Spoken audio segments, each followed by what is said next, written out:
সেটা কারেকশন করে আসে, তারপরে বলতে হয়। আমি আমার অফিসকে বললাম আমি যাব মান্দায়, শেষবারের মতো মনের কথা বলতে দিন।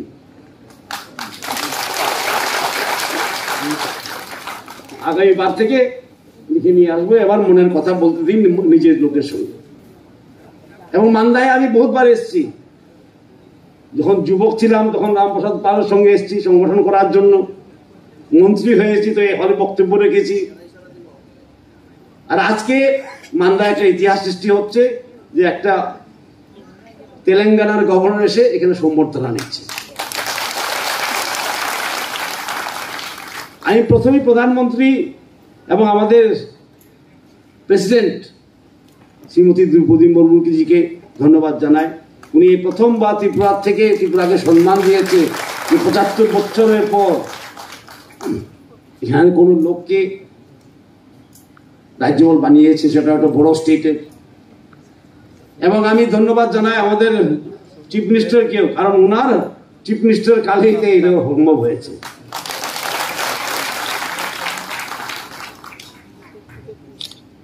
সুতরাং আজকে একটা আমাদের গর্বের দিয়ে, শুধু আমি নয়, আমি যে তেলেঙ্গানায় গিয়েছি জিষ্ণু দেববর্মা হিসাবে যাইনি, ত্রিপুরার হিসাবে গিয়েছি। তাই আমার ভোট টেকিং এর দিনে আমি সেখানকার মুখ্যমন্ত্রীকে রিসা পরিয়ে দিয়েছি, বলে আমিও রিসা পরবো, আপনিও রিসা পরবেন, দুজনে রিসা পরে আমরা কাজ করবো। আর আমি যখন প্রধানমন্ত্রী এখানে গিয়েছি তেলেঙ্গানা চাদর নিয়ে, উনি বলেছেন আমাকে আপসে চাদর দেনা আদত করো, তোমার রিসা কাছে হোক, আপ চাদর দো। কারণ তেলেঙ্গানা আমরা কি করি, চাদর দিই, সেখানে সিল্কের চাদর দেওয়া হয়। সুতরাং আমি ত্রিপুরার প্রতিনিধি হয়ে তেলেঙ্গানায় গিয়েছি, কাজ করব সেখানে, আর অভিজ্ঞতা নিয়ে আসবো এখানে, এখানের অভিজ্ঞতা ওখানে নিয়ে যাব। মানে আমাদের ছোট রাজ্য হলে আমাদের অভিজ্ঞতা অনেক। যেমন মুখ্যমন্ত্রী বলছিলেন বায়ো ভিলেজ 2.0, সেটা হয়তো এখানে করা যাবে। ওখানে অনেক ভালো ভালো প্র্যাকটিস আছে। So I am not only the governor of Telangana, I am also the ambassador of Tripura to Telangana.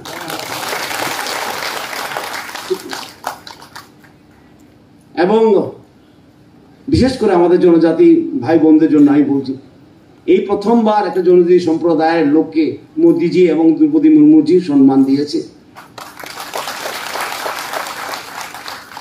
একটা ন্যাশনাল সম্মান।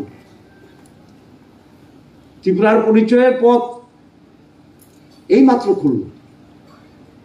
আগে পদ্মশ্রী ছিল না, আজকে কয়টা পদ্মশ্রী, আর সব জনজাতি সম্প্রদায়। গভর্নর ছিল না, আজকে গভর্নর আছে আপনাদের। কারণ আমরা বিশ্বাস করি, আর আমি সবসময় কথা বলি, আত্মনির্ভরতা শুরু হয় আত্মবিশ্বাস, আত্মসম্মান দিয়ে। যেখানে আত্মসম্মান নেই সেখানে আত্মনির্ভরতা হয় না। এবং উন্নতির কোন বিকল্প নেই, সময়ের সঙ্গে সঙ্গে যেতে হয় উন্নতির পথে। From the past we can learn, we cannot live in the past. বিগত দিন থেকে আমরা শিখতে পারি, যতই সুন্দর থাকুক সেই দিনগুলি, কিন্তু সেই দিনগুলিতে আটকে থাকা যায় না, পথে চলতে হয়। এবং ত্রিপুরা রাজ্য এই সরকারের আসার পর 2018 থেকে অনেক ত্বরান্বিত হয়েছে, কাজ অনেক ত্বরান্বিত হয়েছে। রাস্তাঘাট কিভাবে লাস্ট মাইল ডেলিভারি করব, আমি মন্ত্রী ছিলাম, ফাইন্যান্স দেখতাম, পঞ্চায়েত দেখতাম, আরডি দেখতাম, পাওয়ার দেখতাম, প্ল্যানিং দেখতাম, ঠিক না, অনেক কিছু দেখতাম। এবং আমাদের প্রচেষ্টা সবসময় ছিল কি, how to go to the last man, শেষ ব্যক্তির কাছে কিভাবে উন্নতি পৌঁছে দেওয়া যায়, শেষ ব্যক্তির কাছে কিভাবে আজকাল দিনের সুখ সুবিধাগুলি পৌঁছে দেওয়া যায়। আর এখনো সরকার এই দিশাতেই চলছে। Development to the last mile, delivery করা, শহর কেন্দ্রিক নয়। যাদের দরকার তাদের আগে, লাস্ট ম্যান ফার্স্ট। আমি প্রশংসা করি সরকারকে। আজকেও সরকার কি করছে, ট্রাইবাল ওয়েলফেয়ার জন্য ওয়ার্ল্ড ব্যাংক থেকে টাকা নিয়ে এসছে। আমি ছিলাম তখন ফাইন্যান্স মিনিস্টার, 1300-1400 কোটি টাকা ওয়ার্ল্ড ব্যাংক থেকে নিয়ে আসা এবং সেটাকে কাজে লাগানো শুধুমাত্র ট্রাইবাল ওয়েলফেয়ারের জন্য, সেটা হয়তো ইতিহাসে নেই।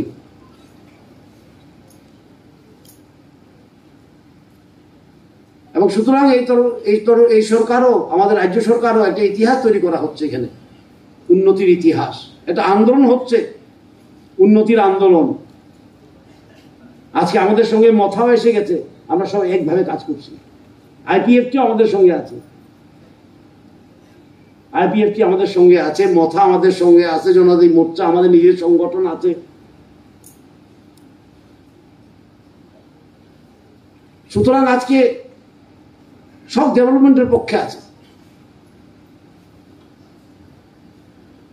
কাজ করতে এখন খুব সুবিধা, কিন্তু কাজ করার জন্য প্রথম শর্ত হলো শান্তি। Without peace they cannot be no any development. শান্তি রাখা, সম্প্রীতি রাখা এবং সরকারের উপর বিশ্বাস রাখা, নেতৃত্বের উপর বিশ্বাস রাখা, এতটুকু থাকলেই কাজ করা যায়। তাই আপনাদের কাছে আমার এই অনুরোধ থাকবে, হয়তো আবার কবে আসবো ঠিক নেই, এখন তো সাংবিধানিক পদে আছি, আরেকবার থেকে আসলেও স্পিচটা পরে বলতে হবে। আর আমি কাচ্ছাটে মানুষ না বেশি, অনেকজনে পছন্দ করে না আমাকে, কিন্তু আমি এই কাচ্ছাট করতে বেশি পছন্দ করি না। যা মনে আসে তা বলে দেই। এবং আমি ভাবি এখানে জনজাতি, আমাদের তেলেঙ্গানাতে এখন যে স্টেটে আমি আছি সেখানে 5th শিডিউল এরিয়া আছে, সেখানে বেস্ট প্র্যাকটিস যেগুলো আমি মুখ্যমন্ত্রীর সঙ্গে আলাপ করবো, এসে যে বেস্ট প্র্যাকটিসেস হচ্ছে সেখানে জনজাতিদের নিয়ে, সেটা নিয়ে আলোচনা করবো এখানে। কারণ আদান প্রদান দিয়েই উন্নতি হয়। সুতরাং গভর্নরের যে ভূমিকা, সেটা হলো একটা সেতু, কেন্দ্র এবং রাজ্যের মধ্যে সেতু, এবং নিজের হোম স্টেট যেখানে পোস্টিং হয়েছে ওনার, সেটা হলো একটা সেতু। উনি সেতুর কাজটা করেন। He is a bridge between the centre and the state and his home state and his posted state. কাজ অনেক। খুব ভালো লাগলো আজকে। আমি কোনোদিনও ভাবিনি যে গভর্নর হয়ে আমার প্রথম কি সম্বর্ধনা হবে কোথায়, মান্দায়। এতগুলি লোক এসছেন, আপনারা কষ্ট, সবাইকে আমার প্রণাম, আমার নমস্কার, আমার ধন্যবাদ। আমি বিশেষ করে আমি মুখ্যমন্ত্রী এবং ওনার মন্ত্রিসভাকে ধন্যবাদ জানাই। এত সুন্দর একটা সম্বর্ধনা সভা করেছেন, সেটাও শহর কেন্দ্রিক নয়। সবকিছুই শহর কেন্দ্রিক হতে হবে কথা নেই। আগে চিন্তা করা যেত না, গভর্নর সম্বর্ধনা মানেই টাউন হল, রবীন্দ্র ভবন, ঠিক না? গভর্নর কেন আসতে পারবে না মান্দায়? গভর্নর কেন যেতে পারবে না ছামনু? আজকের এই শহর কেন্দ্রিক বা রাজধানী কেন্দ্রিক চিন্তা ভাবনা পাল্টিয়ে গেছে। আমরা বলছি না, আমরা মুখে বলবো লাস্ট ম্যান ফার্স্ট, আর যাবো না সেখানে, কোনো বড় ফাংশন করব না, ওনাদের সঙ্গে কথা বলবো না। তো লাস্ট ম্যান ফার্স্ট কিভাবে হবে? আমি মুখ্যমন্ত্রীকে ধন্যবাদ জানাই, ওনার প্রশাসন মন্ত্রিসভাকে ধন্যবাদ জানাই যে উদ্যোগ নিয়েছে আজকে মান্দায় করা। আমিও কিন্তু বিস্মিত ছিলাম যখন উনি আমার সঙ্গে কথা বলেছিল হোয়াটসঅ্যাপে, আরে মান্দায় করে ভাবলো কিন্তু ভালো, it is a very good effort বিকেন্দ্রীকরণের।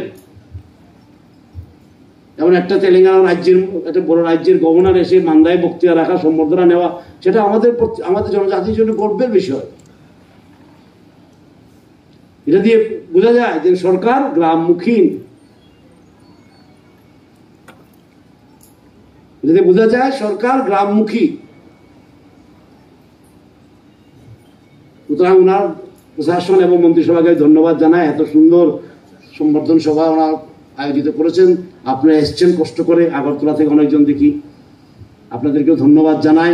আবার দেখা হবে, সেখানে আমি আসবই, কারণ এখানে আমার জন্মভূমি, এখানে আমার কর্মভূমি, সব ভূমি এখানে আমার, ঠিক না?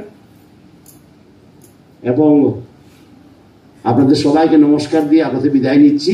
জয় হিন্দ।